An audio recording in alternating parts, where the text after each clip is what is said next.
All right, y'all. SHU AMUN RA. I want to apologize that we went off the air. I went off the video. It was cut short. So,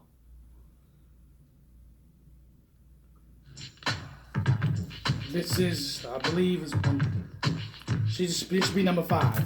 Should be. But getting right into the story of Asar, Aset, and Haru. And based on the story here, you will not hear no Jesus Christ. He's not going to hear it. Even in the Greek theology, you're going to hear Isis, Osiris, and Horus. Because we know that the world is used to the Greek philosophy. And when they talk about the eye of Horus, it's not. It's the eye of Haru. That's what it's all about. That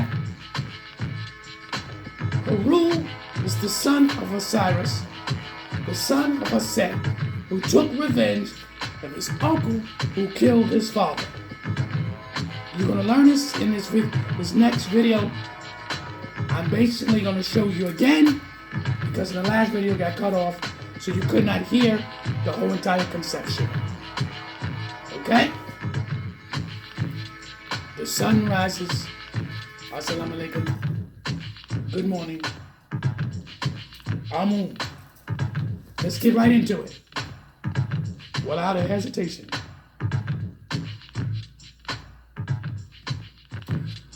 So far, I hope you have grasped.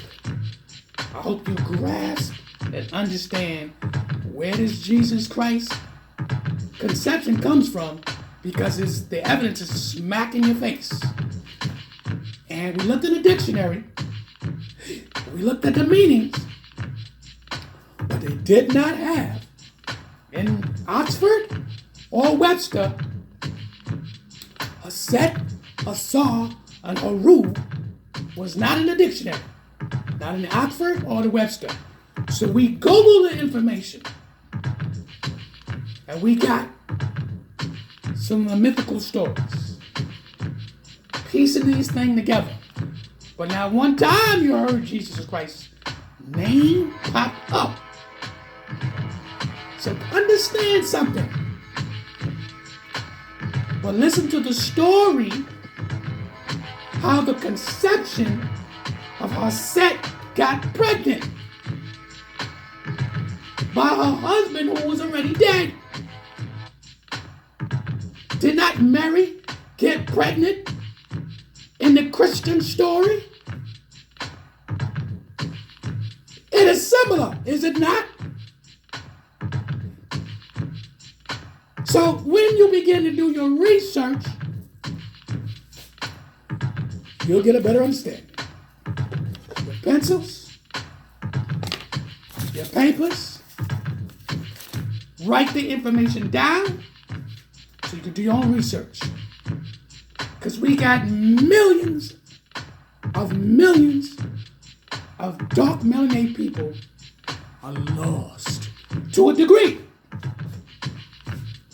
Because if you don't know the origin and you believe Jesus Christ is a white man who's coming from the sky to save you crazy.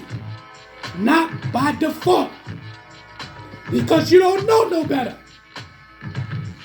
You don't know no better. But there's enough information. There's enough information for you to do your research. But some of you are so satisfied because you're comfortable and you believe this white Jesus saved you. I've heard people sit there and say, without slavery, we wouldn't be nowhere.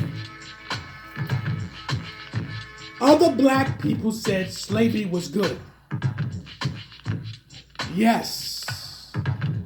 But let's get into the documentary that's being told, the story of Asar, Haru, and get to understanding Where does Jesus Christ come from? This Isis, Osiris, Horus, Mary, Holy Ghost, Jesus, because all of it comes from the original and it's broken down because we got Holy Ghost. The Holy Ghost is Osiris. Osiris is Asar, which is African.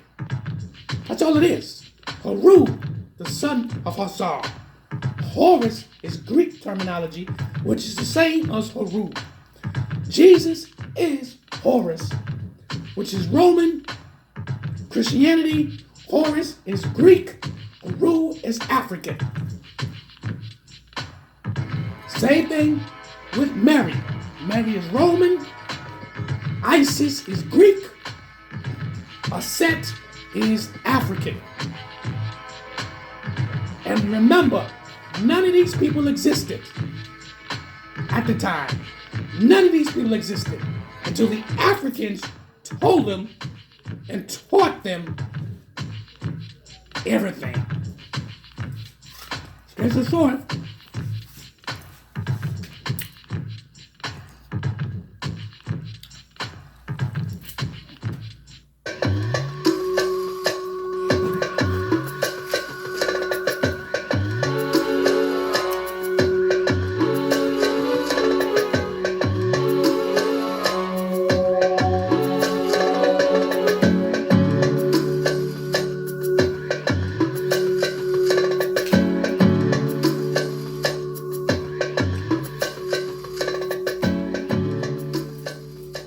Three of the most important Neteru in Kemet were Asar, Aset, and Heru.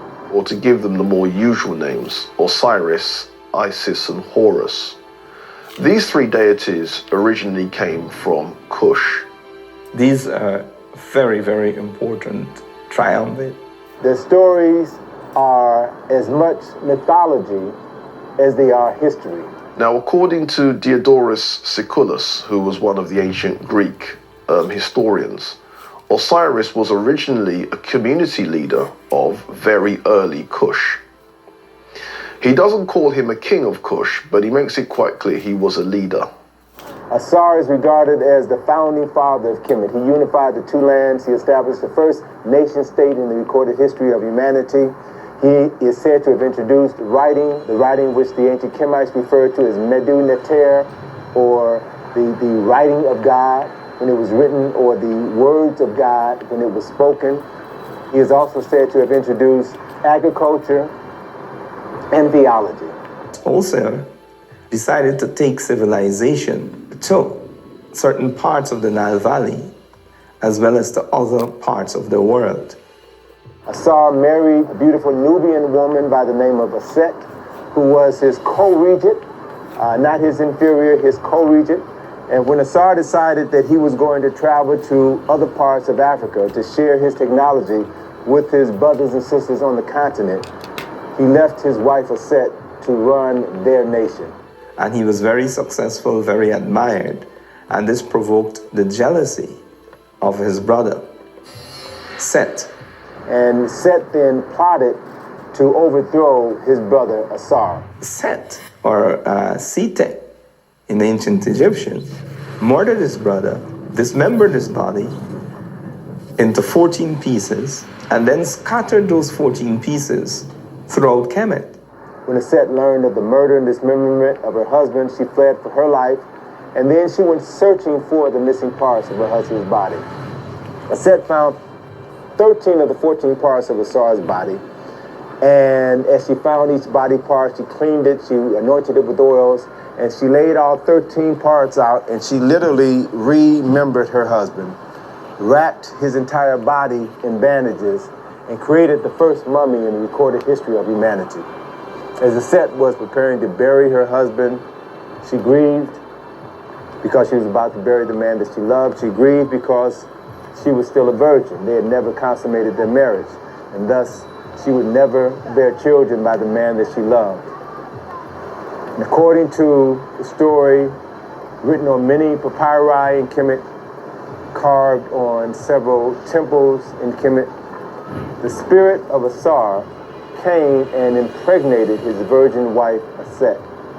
And then 9 months later, the Virgin of Set gave birth to their son, Heru. Now, in the case of Isis or Set, she is the original Virgin Mother, and she is seen suckling Horus.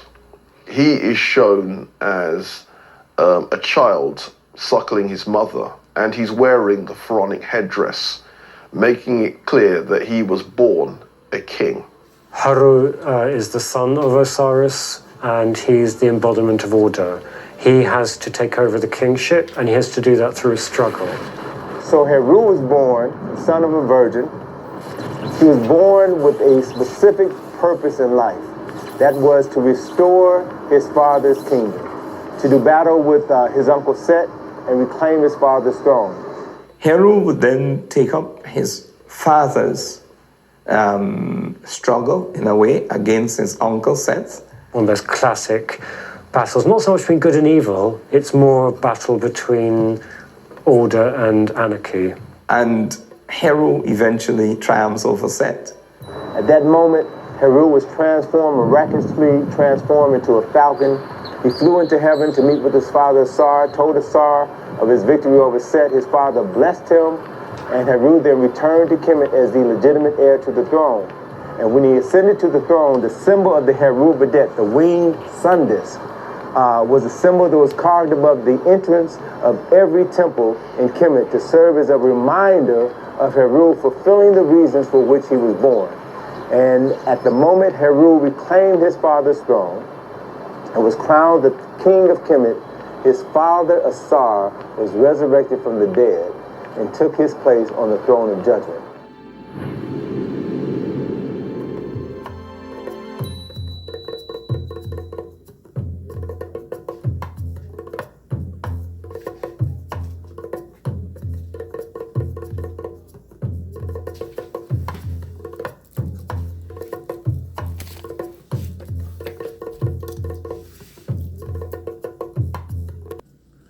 Okay, brothers and sisters.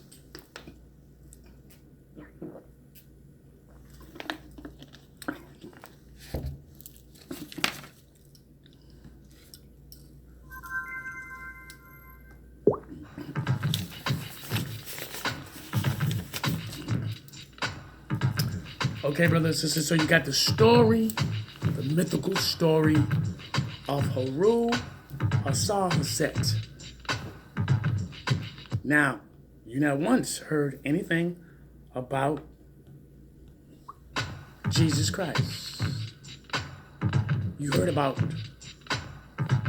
Isis, Osiris, and Horus, which those are Greek, the Greek theologies. We've seen in a dictionary, Webster and Oxford, that Set, Asar, and Haru are not in the dictionary. But we was to be able to download and get the information. Now, brothers and sisters, according to what you learned, have you learned anything about what was brought up today? Because I'm about to show you a video by a brother named Dr. Ray Higgins. Some of you probably know who he is. Some of you probably do. You know who Dr. Ray Higgins is. And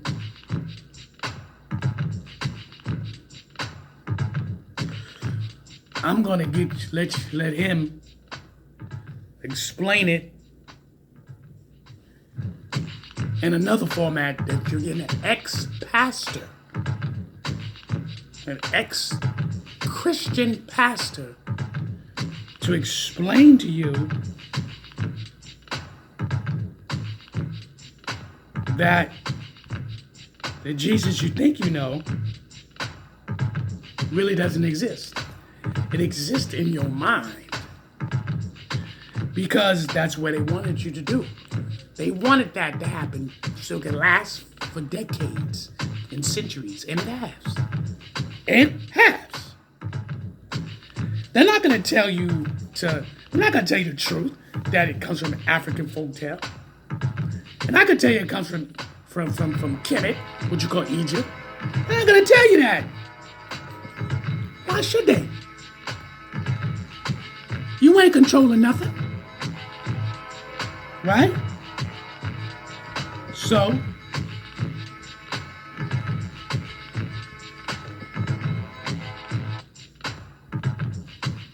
you go figure this out.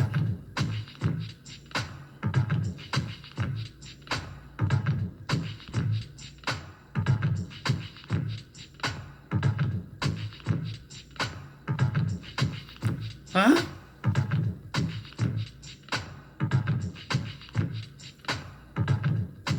Understand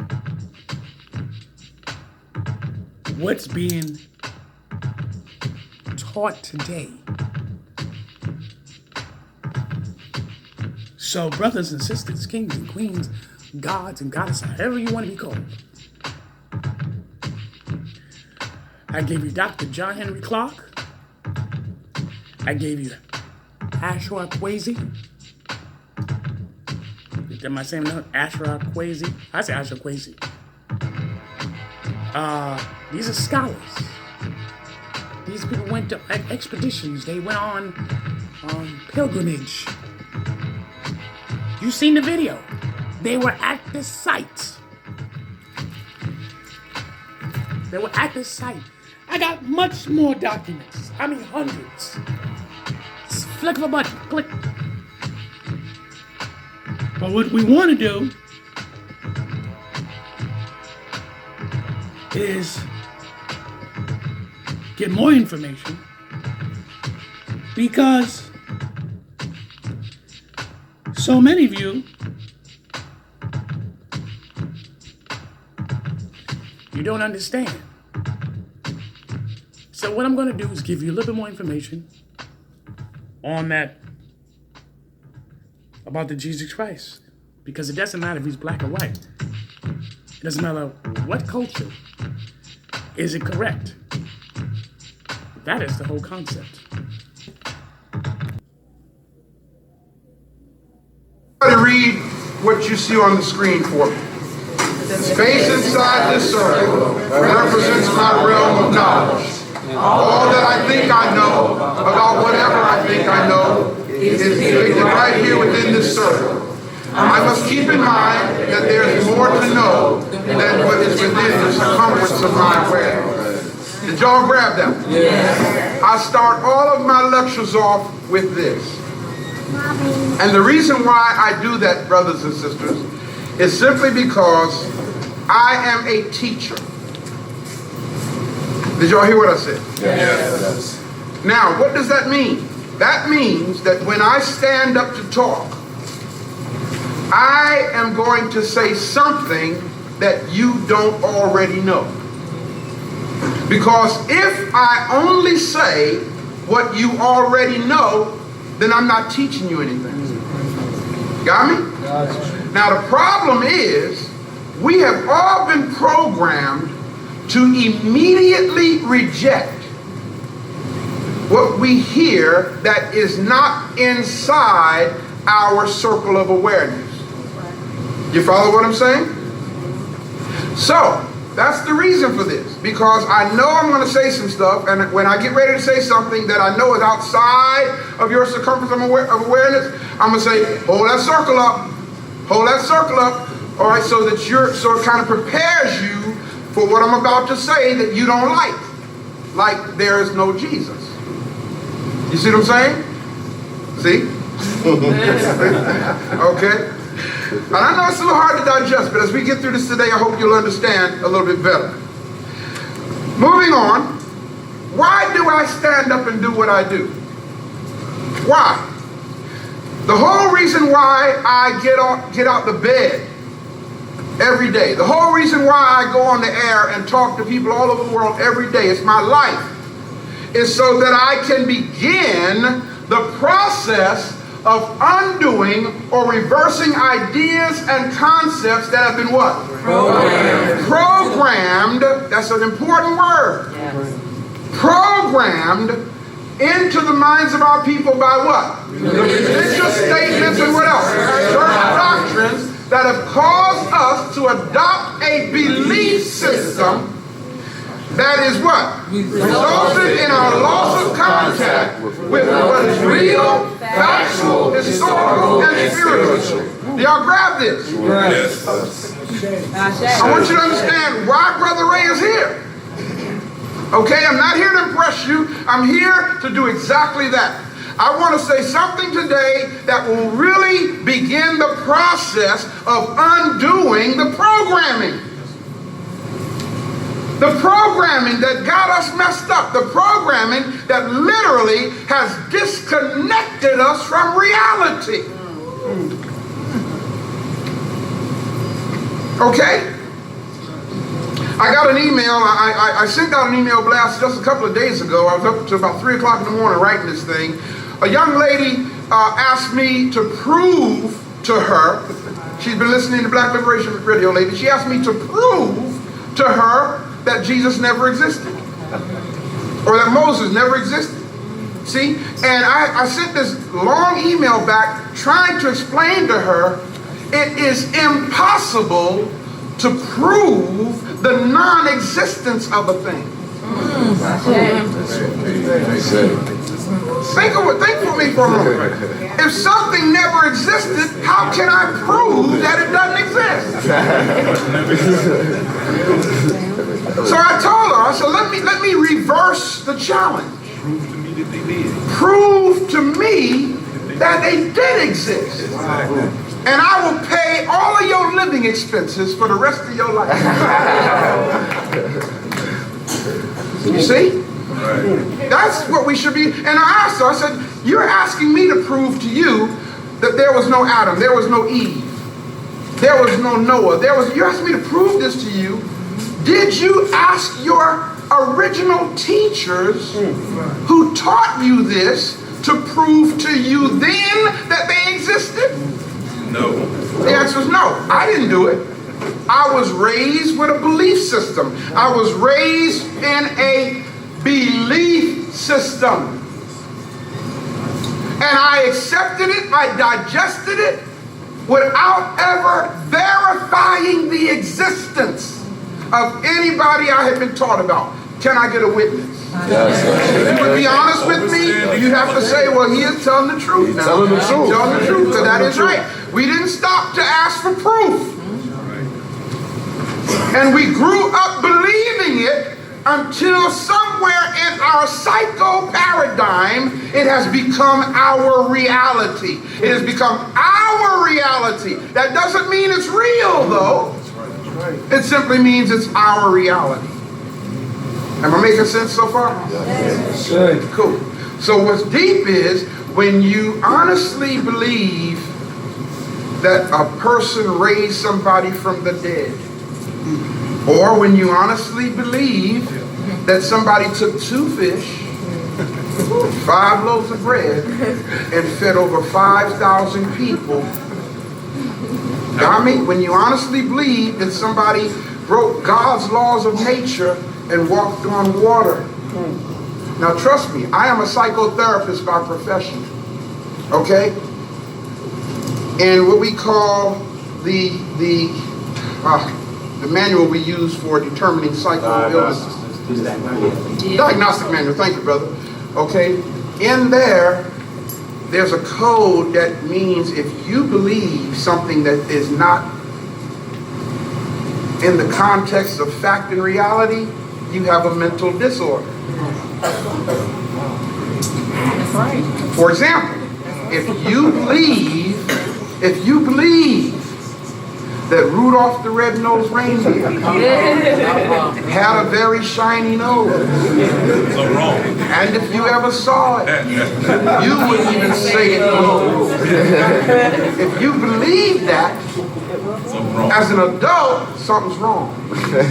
You follow me? Because that's not with fact, real, and reality. It's not historical. Okay? Religion has done that to us. It has us believing stuff that's got us messed up as a people. Now y'all see why I have security.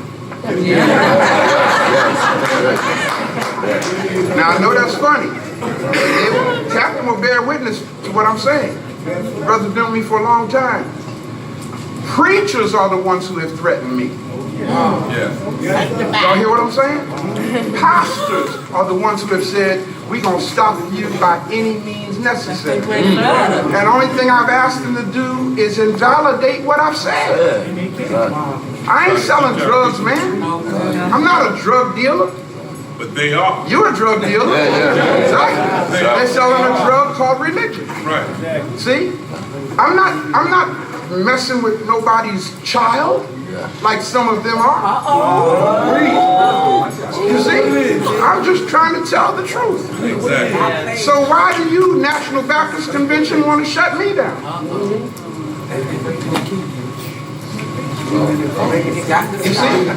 I was on the air one Sunday morning, and Captain radioed up to the radio station before I come down and said, Chief, why don't you stay up there for a while? Because there's somebody down here. We got to deal with this person. I said, well, who is it? He says, there's a man down here waiting to see you. I said, well, is he armed? He said, no. I said, well, I'm coming down then. You know, hey, I'm a man, he's a man. You know, I ain't no punk. We won't. You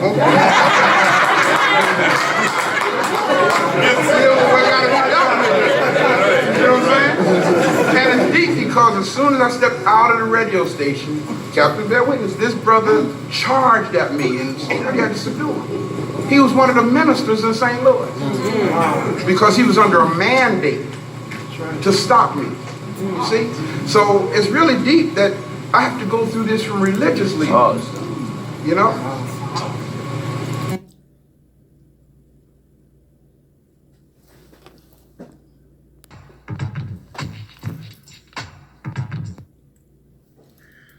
Brothers and sisters, what you think about that? Brother Ray Akers was a pastor. You see, if you already programmed, you're not going to want to hear nothing.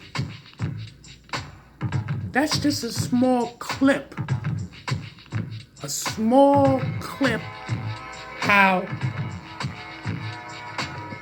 the society that we live in transformed our people into believing a Jesus Christ lives.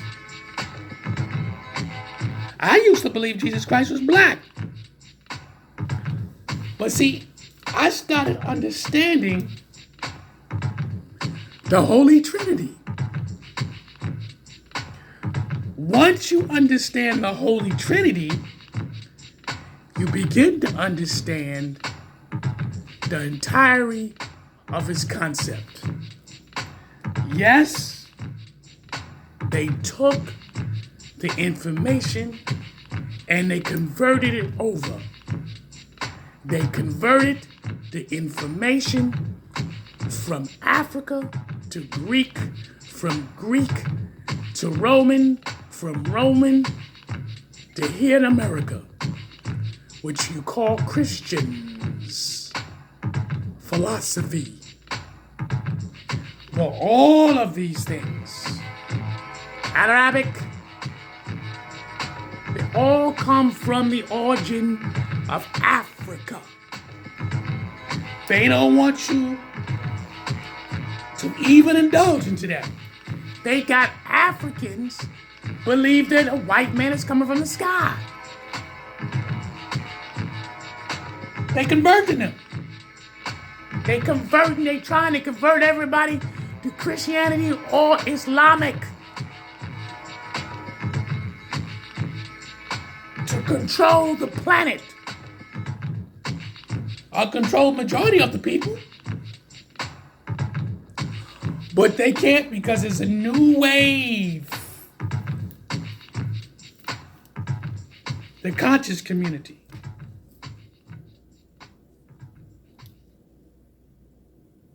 You got the new wave of the Moors. The new wave of Hebrew Israelites.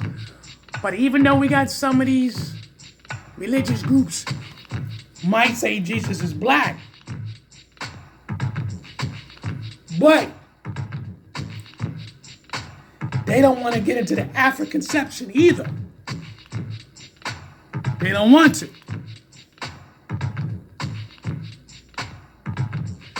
So understand the Holy Trinity. Aset, Asar, Haru, Isis, Osiris, Horus, Mary, Holy Ghost, Jesus. And I'm going to break it down quick, fast. Jesus is the conception of Horus. Where Horus come from? Greek. Who taught the Greeks? The Africans.